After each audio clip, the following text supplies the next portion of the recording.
understand the kind of persona that he has the capacity to attract, and also his disposition to interact with younger people. Multidimensionally, of course, from the street trader to the university professor. And he has a knack for promoting talented people into position of relevance. He's very good at putting round pegs in round holes. As a followership of people that can lay claim to have been made by him, I can be said to be one of them, in that when I came into politics the first time, he supported me to be governor.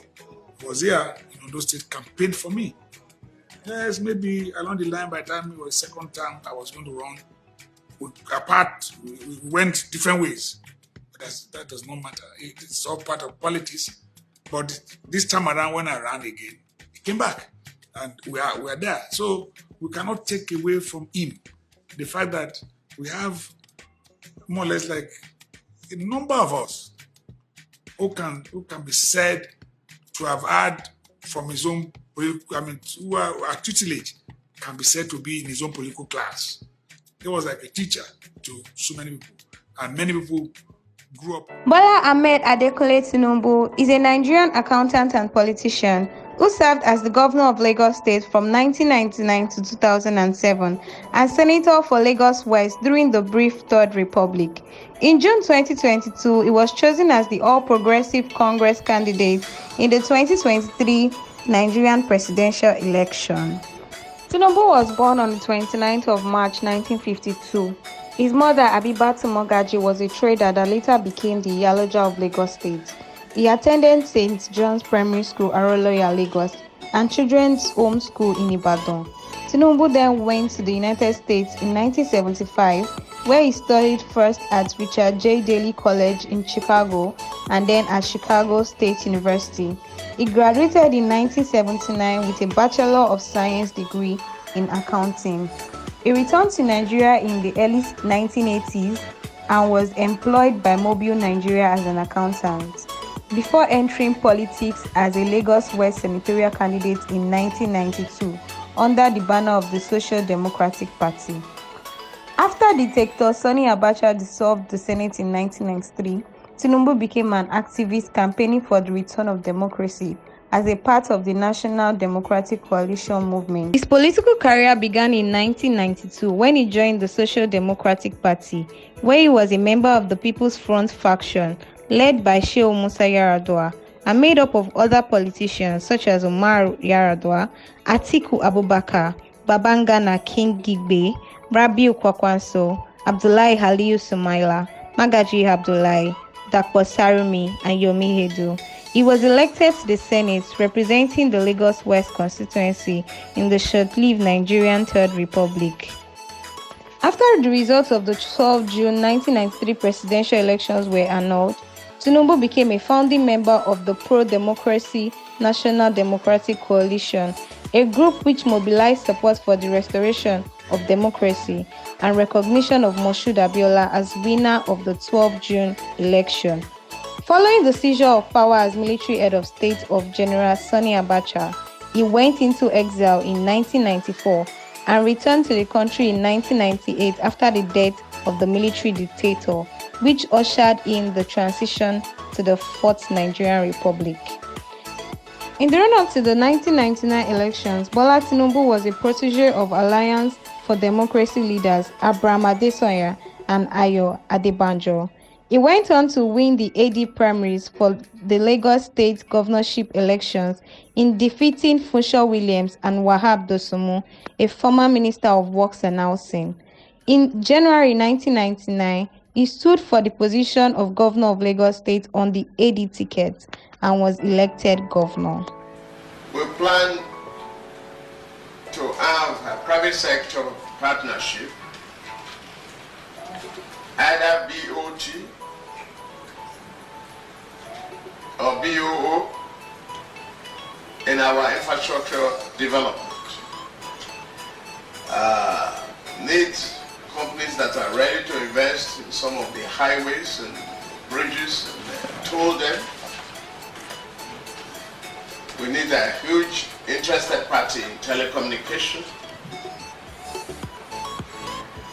Our mass transit program is on course. The metro line is being discussed already. We have attracted the interest of World Bank once again.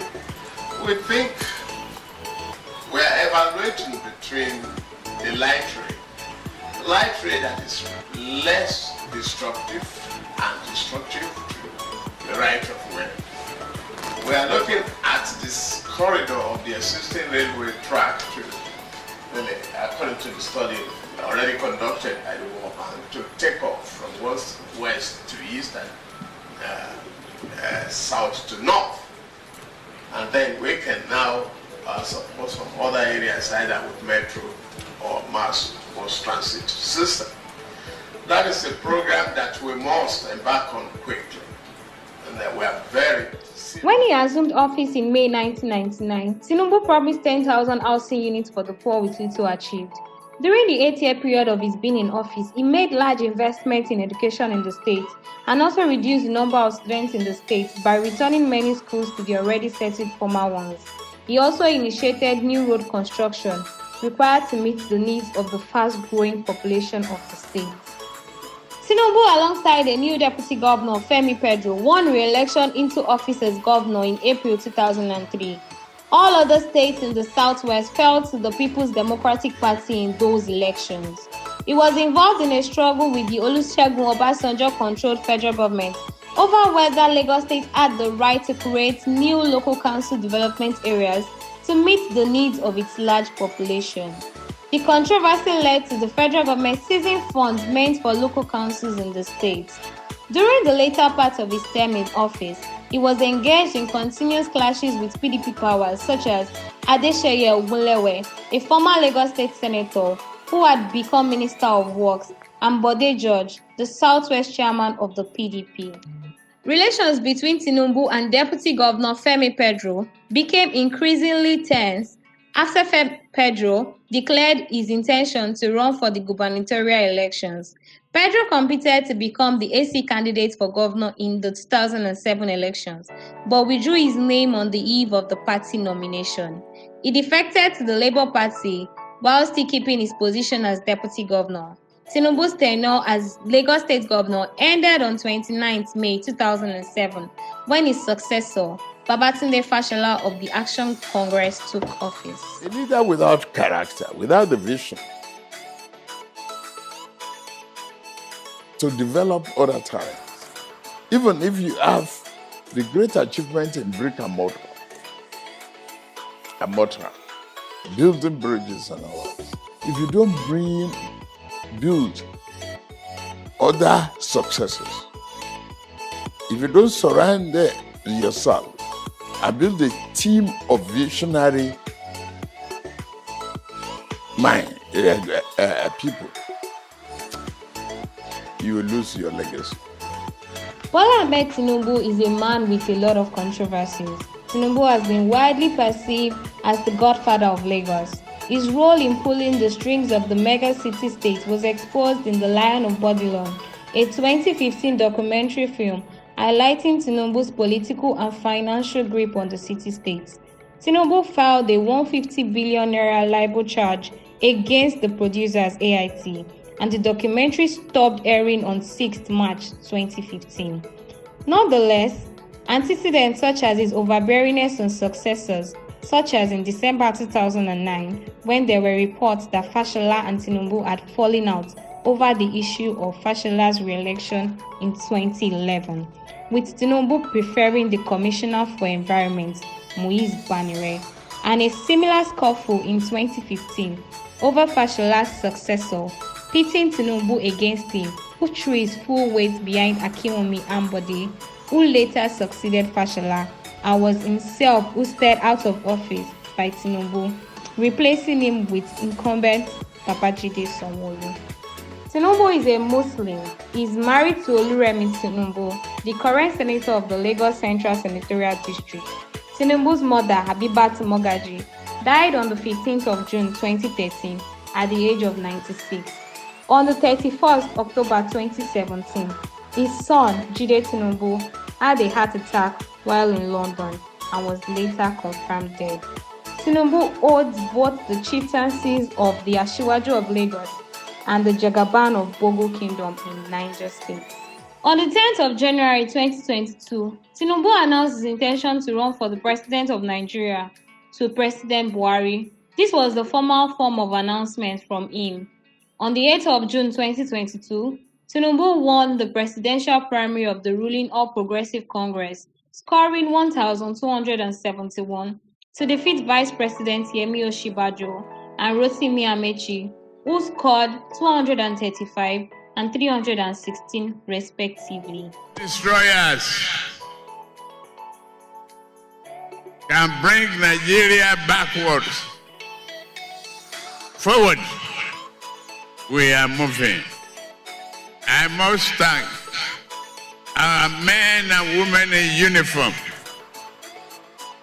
those who make sacrifices of their life, left family behind, and continue to fight for the survival of this country. Be assured, it is the beginning of that time now.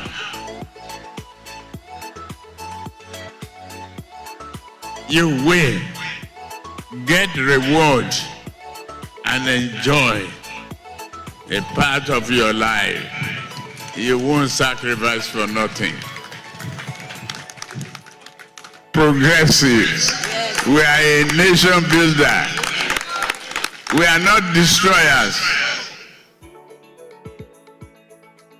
We are confident, courageous that this nation is back on track. Do you think Bola Ahmed Tinubu has what it takes to lead Nigeria in 2023? Get your PVC and vote for the right person.